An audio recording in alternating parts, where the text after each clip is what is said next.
Hi everyone, it has been 4 days and I have not bought any new dolls, and tonight I'm going to open up and review the original Spectra Vondergeist doll. Now before I start, you're probably wondering why I'm sitting outside in the grass, and that's because I am at my in-laws house and I am supposed to be inside setting the table, but I snuck out because I wanted to do this doll review. And I noticed that my box is a little bit damaged. It's not in perfect condition. It did come from eBay, and the listing did say that the box was not mint, but the doll was. And I'm happy because I paid only $33.14 all in for this doll, so I think that was a really good deal. The back of the box is interesting. What stands out to me is that Spectra feels like everyone loves her, and she's, a BFF, and she feels like she always knows what's going on and what's really happening at Monster High, and it just cracks me up. I also noticed there's some dust on my doll's face. Anyway, as a mom, I don't like Spectra too much as a character because she writes a gossip column, and sometimes she only gets half the story and she prints it and then it hurts people's feelings. So I think of her as a troublemaker, but as a doll collector, she is a beautiful doll. And this journal is interesting. It's quite disjointed. First it talks about her seeing Deuce and Operetta, huddling in a room, and then she tells Cleo, and then Claude gets mad. But then it doesn't finish that story, and it jumps over to a story about how she finds out, why everyone respects and loves Gulia so much. So it's a little bit all over the place.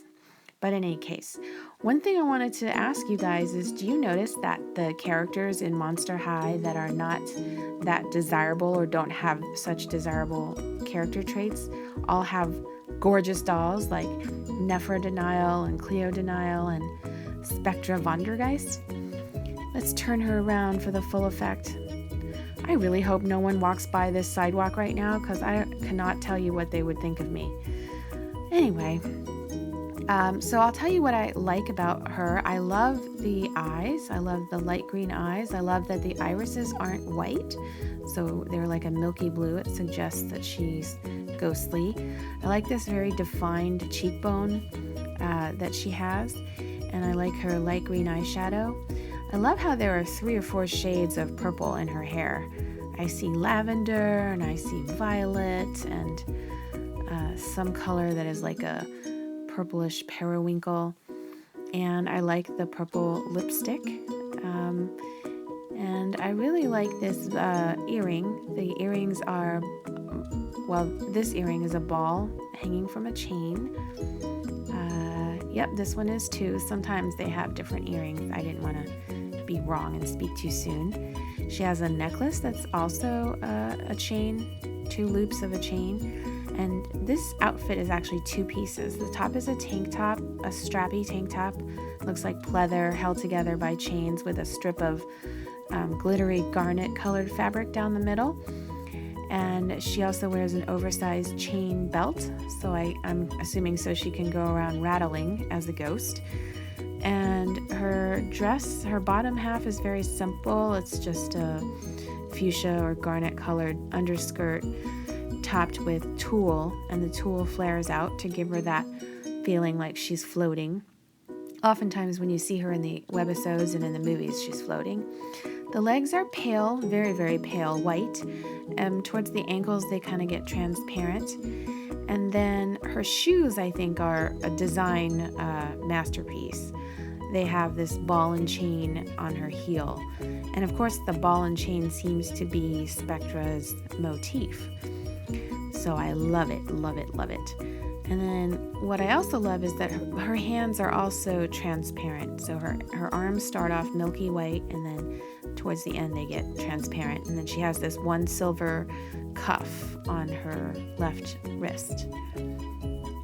And next, her purse is very cool. It doesn't open. It's a solid piece. It's obviously kind of a translucent purple satchel, and it has a chain for a strap.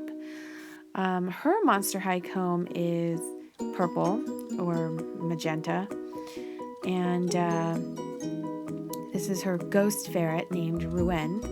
Why won't this focus? Come on, hello, focus. I know what I have to do.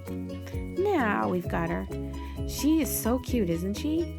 I like her little fangs, and I like the little bow on her top of her head, and I like her piercing green eyes. And I also like how her tail is transparent.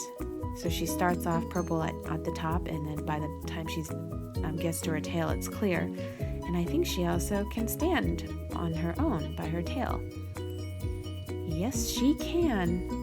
I think it's really clever that they gave Spectra a ferret as a pet because, ferret is like another word for ferreting out the truth or ferreting out rumors or, sort of investigation.